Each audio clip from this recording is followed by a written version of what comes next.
PMPML मधील कथित भ्रष्टाचार, माहिती अधिकारांतर्गत माहिती दडविणे तसेच बेकायदेशीर पदोन्नती प्रकरणाच्या निषेधार्थ समाजवादी पार्टीच्या वतीने आज स्वारगेट येथील पीएमपीएमएल मुख्य कार्यालयासमोर बेमुदत धरणे आंदोलन करण्यात आले. पुणे शहराध्यक्ष जांबुवंत मनोहर यांच्या नेतृत्वाखाली हे आंदोलन पार पडले. यावेळी आंदोलकांनी पीएमपीएमएल प्रशासनाविरोधात जोरदार घोषणाबाजी करत संबंधित अधिकाऱ्यांवर कारवाईची मागणी केली. माहिती अधिकारांतर्गत वारंवार अर्ज करूनही अपूर्ण व दिशाभूल करणारी माहिती दिली जात असल्याचा आरोप करण्यात आला. तसेच बेकायदेशीर पदोन्नती प्रकरणात वेतनवाढ थांबविण्यात आल्याचे प्रशासनाने मान्य केले असले तरी संबंधित पदोन्नती अद्याप रद्द करण्यात आलेली नसल्याचे आंदोलकांनी सांगितले.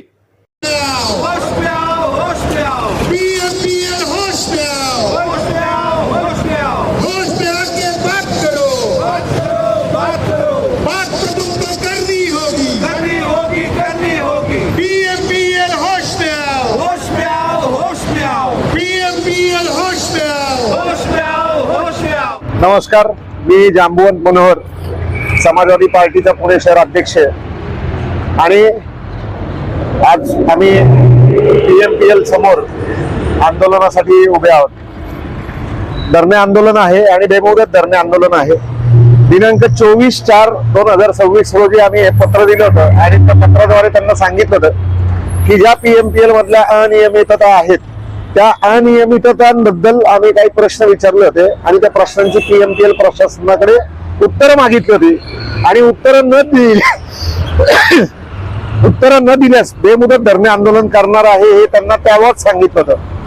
आमचे प्रश्न असे आहेत की पीएमपीएल मध्ये बेकायदेशीर पदोन्नती झाली, त्या पदोन्नतीमध्ये वेतनवाढ थांबवली आहे, पण पुन्हा त्याच लोकांना पूर्वीच्या पदावरती नेलेलं नाहीये. आता त्यांचं म्हणणं आहे की ते सगळं न्यायप्रविष्ट आहे. दुसरं, पंकज देवरे म्हणून जे सीएमडी इथं बसले होते त्यांच्या संदर्भात प्रशासनाने एक अहवाल तयार केला होता त्यांच्या बेकायदेशीर सगळ्या भरतीबद्दल. तो अहवाल जनतेसमोर, पुणेकरांसमोर आला पाहिजे ही एक मागणी होती. तिसरी मागणी होती आमची की कामगारांच्या ज्या मेडिकल फॅसिलिटीचे जे 25,000 रुपये आहेत, बक्षिसाची रक्कम 25,000 आणि कामगारांच्या थकीत मेडिकल बिलांच्या लवकरात लवकर निपटारा व्हावा यासाठी ती मागणी होती. आणि तिसरी मागणी होती अनुकंपा तत्वावरील जे लोक भरतीच्या प्रक्रियेपासून लांब आहेत ही अनुकंपा तत्वावरची भरती लवकरात लवकर पीएमपीएल प्रशासनाने करावी.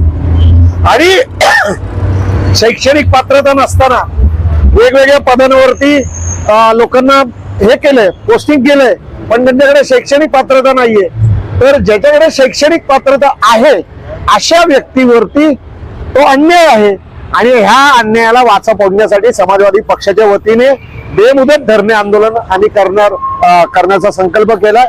जोपर्यंत पीएमपीएल प्रशासन आमच्या प्रश्नांची उत्तरं देत नाही आणि समाधानकारक तोडगा निघत नाही तोपर्यंत पीएमपीएलच्या दारात आम्ही धरणे आंदोलन करणारे या विश्वासासह समाजवादी पार्टीच्या कार्यकर्त्यांबरोबर आम्ही इथे बसलो.